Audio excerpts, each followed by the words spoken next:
Yeah, you're good. Recording? Yep. Okay. Welcome, everybody. This is Pastor Doug Cederberg standing at the pulpit at Pilgrim United Church of Christ in New Bedford on Monday, March 23rd, 12:15 p.m. We've just been given the word that there will be a shutdown of all non-essential activities, and so this might be the last broadcast from the church for a while, but we're looking forward to our return to it. So you can see that's where I'm standing right now. We are not burning any unnecessary heating oil. It's freezing in here. And I'm grateful for our tech man, Andrew Bad to the Bones Jones, who's come here to tape this for me, because I wouldn't be able to do it otherwise. He's bad to the bones, but it's a good kind of bad. He's bad. So thank you, Andrew, for doing this. My text for today is taken from the second letter of St. Paul to the church in Corinth, 2 Corinthians chapter 4. And hear the word of the Lord. We do not lose heart. Even though our outer nature is wasting away, our inner nature is being renewed day by day. For this slight, momentary affliction is preparing us for an eternal weight of glory beyond all measure, because we look not at what can be seen, but at what cannot be seen. For what can be seen is temporary, but what cannot be seen is eternal. The word of the Lord. Affliction. Being prepared in affliction for the future. This is a time perhaps of preparation. I think of the miracle Jesus performed feeding the multitudes on just a basket of bread and fish. And at the end of it, Jesus said to his disciples, collect all the fragments that are left over so that nothing will be wasted. And I think perhaps even in this situation, nothing need be wasted. Out of this situation, perhaps we can be prepared for the future in this present affliction. Well, Paul talks about his own affliction as being slight. And I don't know that we are in slight affliction. By no means. With COVID-19 upon us, many are getting sick and some are dying. And the news is spreading and people are becoming fearful. But also, in some cases, people are coming together in support. So there are a lot of things taking place during this time, during what we would call this temporary affliction. But I believe that God is preparing us in this for the future and not for a return to the past when this event is over. Experts are saying, and I'm reading the articles on the internet with little else to do anyhow, talking about how the world that was will not be when this COVID-19 situation passes. So the future will be different in a number of ways.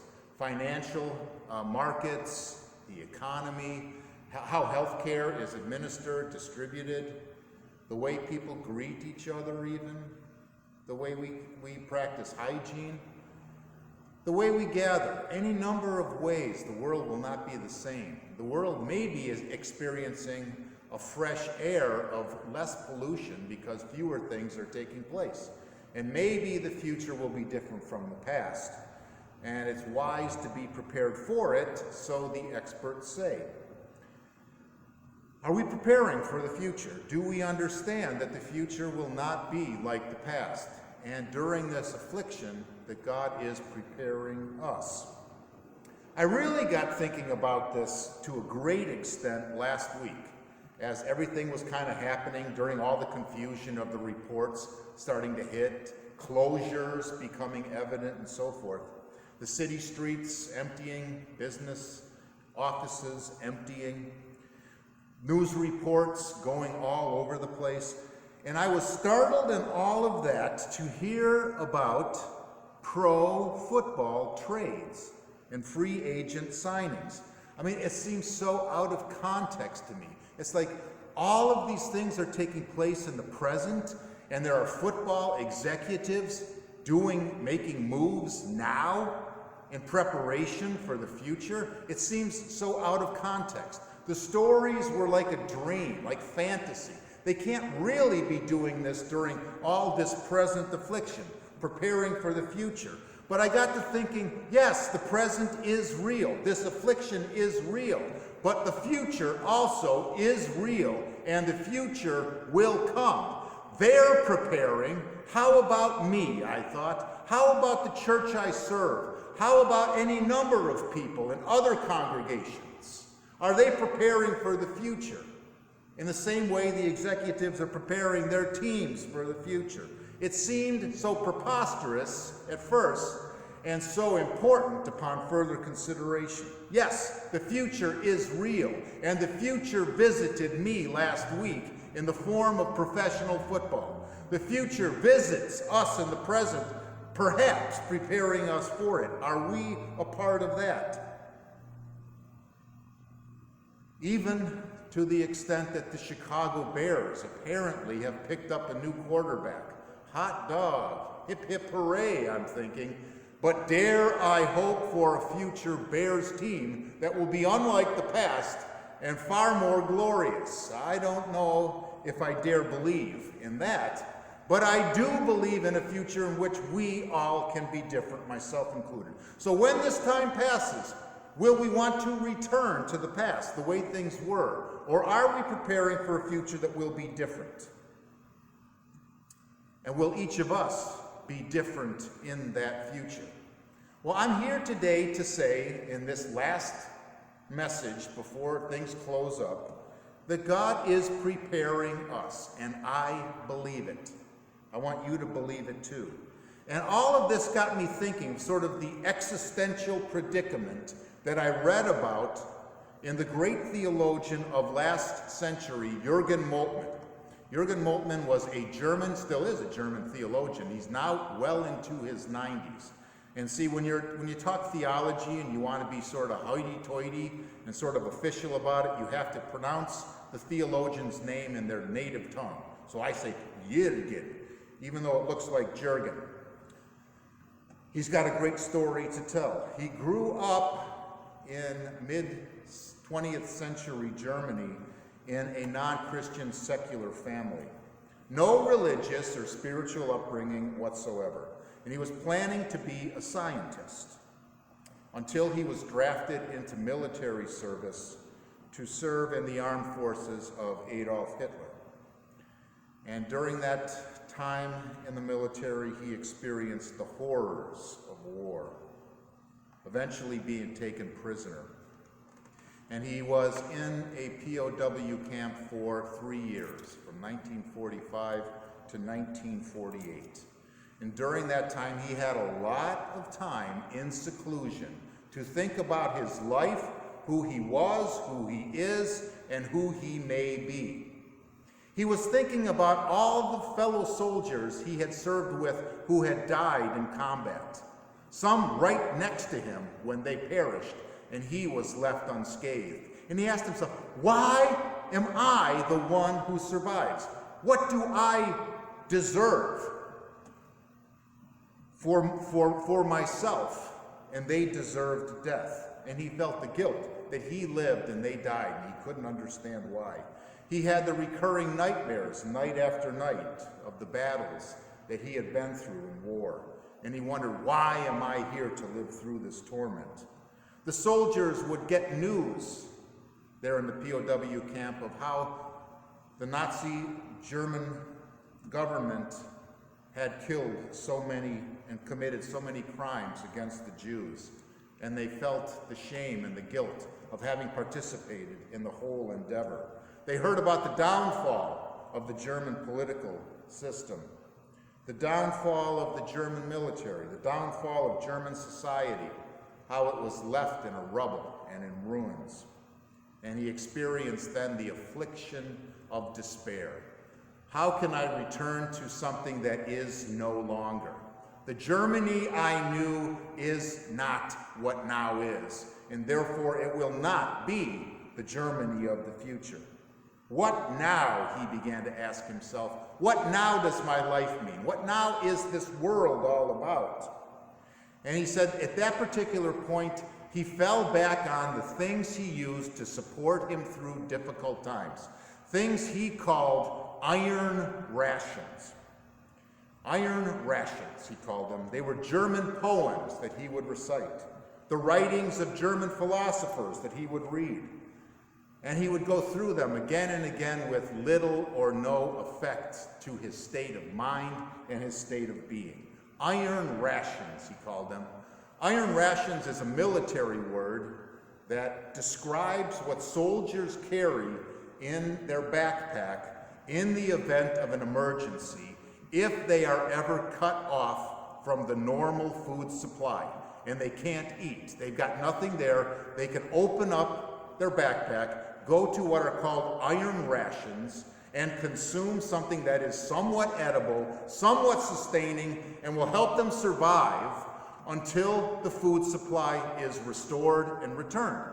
Iron rations, sort of what you fall back on when there's nothing else, and you use them to survive. Iron rations. For him, iron rations spiritually, psychologically, emotionally were German poems and philosophical writings, and he said they were not nourishing, satisfying, sustaining. They meant little or nothing to him. Iron rations. And I begin to wonder during this time of affliction for us, what iron rations people are falling back on to help them get through, hoping that they could then return to normal when normal is restored. The food supply of normal daily life once again resumes. And we can go back to the way things were. Iron rations. What are people falling back on? What are you falling back on this time? I've seen that some people are lining up outside gun and ammunition stores to buy literal iron, you might say, bullets, in order to protect themselves during this time. They think those will be the rations that will get them through. Heck no, nobody better come after my toilet paper or my belongings, because I'll shoot them and I'll then survive. Iron rations. That will not lead to a better future, so I do not encourage that at all. In fact, to the contrary. Some people may rely on the substances that get them through. Alcohol and drugs, I've been reading in the articles, are now becoming the go-to thing for people. They're iron rations to get them through this time. Well, most of us know that it's said that drugs and alcohol are something that people may fall back on, but there is no problem that we can have that drugs and alcohol cannot make worse. Those are not adequate iron rations. I read another article about how some people are using food to get them through. And the article encourages people not to fall back on that too much, because when this passes and the future comes, you will arrive into the future with a lot of poundage that you don't necessarily need. In other cases, people are relying on the iron rations of what are known as detachment practices, meditation, yoga, and so forth, which I would consider to be advisable, commendable, but inadequate. They are iron rations. They will get you through, but I'm not sure they prepare you for the future. What does prepare a person for the future then? Now let me get into the nitty-gritty of what I want to say. And I'm going to borrow from the story of Jürgen Moltmann. He says there in that prisoner of war camp, during the dark nights of despair, when he would wander behind the barbed wire and look out beyond into the free world out there, and there in his captivity, he said it was then that he discovered the wonderful word grace. Now, I know grace probably means very little to people nowadays. You've heard it so many times that it has little effect. But bear with me nevertheless, because there is something powerful about what takes place when God visits a person. It all started when he received a New Testament and Psalms, probably a Gideon's Bible or something from some well-intentioned people. And he read them with very little impression made on him, until he reached the words of Jesus on the cross, who cried out, my God, why have you forsaken me?" And he said instantly at that moment, grace entered, because he knew he had found a friend, or rather a friend had found him, a friend who understood affliction. and could be his partner and companion in his own affliction.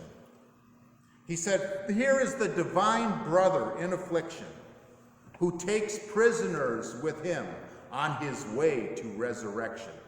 Jesus was collecting prisoners on his way to resurrection, to new life, to a future.